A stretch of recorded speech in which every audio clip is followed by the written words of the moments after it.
mapagpalang ko ng Maya. Here for daily devotion. Topic natin ngayon is, what is the main goal of Christian life?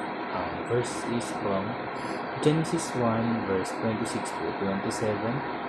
Then God said, "Let us make mankind in our image, in our likeness, so that they may rule over the fish in the sea and the birds in the sky, over the livestock and all the wild animals, and over all the creatures that moves along the ground." So God created mankind in His own image. In the image of God He created them, male and female He created them. Proceed na tayo sa teachings. God's image in us includes capacity to think morally and reasonably. Nilikha tayo ng Diyos na may isip na kayang mag-isip ng tama at mali. Hindi lang tayo na bubuhay ba stick, meron tayong consent. This shows na may bahagi ng character ng Diyos na inilagay sa atin, yung tulad ng wisdom, discernment, at responsibility. Next naman is capacity to love, adore, and take dominion.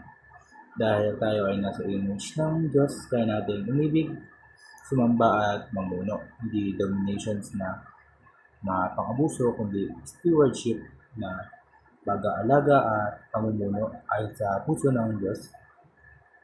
We love because God loves us first. Next naman is capacity to build families, cultures, and nations.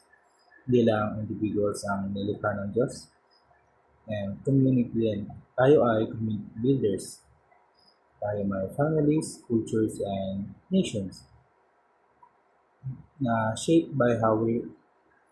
lahat to ay shaped by how we reflect God's image. Kapag Christ-like ang puso ng isang tao, ay nagiging healthy ang mga binubuo niyang relationship at mga community.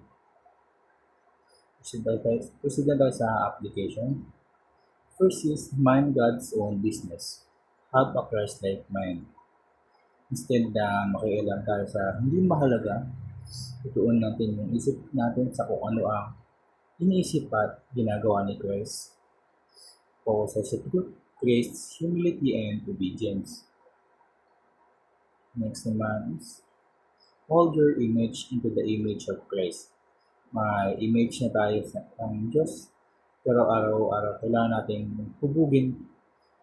We should let Jesus shape yung characters natin, kung paano tayo magsalita, mag-desisyon, magpatawad, and magmahal. Next is, multiply godly families, cultures, and nations.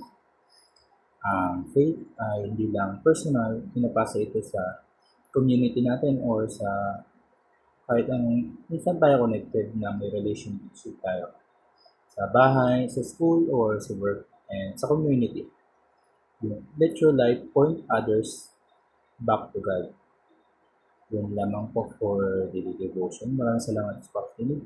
Thank you and God bless.